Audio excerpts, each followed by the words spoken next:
प्रिय भगतजनों, एक साथ बोलिए गणपति बप्पा मोरया, मंगल मूर्ति मोरया। एक बार एक ब्राह्मण था। वह हर रोज सुबह उठकर गंगा जी में नहाने के लिए जाता था। घर आकर गणेश भगवान की पूजा करता था। उसकी पत्नी को यह पूजा अच्छी नहीं लगती थी।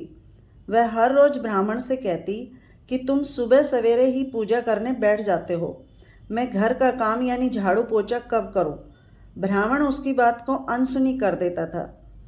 एक दिन ब्राह्मण गंगा जी में नहाने गया और पीछे से उसकी पत्नी ने गणेश भगवान की मूर्ति को छिपा दिया। ब्राह्मण ने आकर पूछा, मेरी गणेश भगवान की मूर्ति कहाँ है? उसने बोला, मुझे नहीं पता कि आपकी मूर्ति कहाँ है। उस दिन ब्राह्मण ने खाना नहीं खाया और कहा, मैं गणेश भगवान की पूजा करके ही खाना खाऊंगा, वरना नहीं।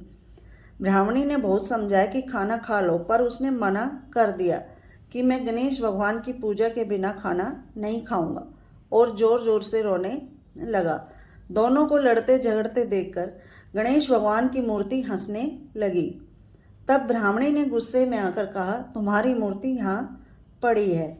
मूर्ति मिलने पर ब्राह्मण ने गणेश भगवान की पूजा की। उसकी पूजा से प्रसन्न होकर गणेश भगवान बोले, मेरी सेवा करते करते तुम्हें बहुत समय हो गया है, तुम्हें जो चाहिए मांग लो। तब ब्राह्मण ने कहा, अन्न मांगू, धन मांगू, या जितना सुख है वही मांगू। तब गणेश भगवान ने ब्राह्मण को धन धान्य और सारा सुख प्रदान किया। फिर ब्राह्मण गणेश भगवान की मूर्ति को मंदिर में रखकर उसकी पूजा वहीं पर करने लगा। धन धान्य से समृद्ध होकर ब्राह्मणी के मन में गणेश भगवान के लिए श्रद्धा उत्पन्न हुई।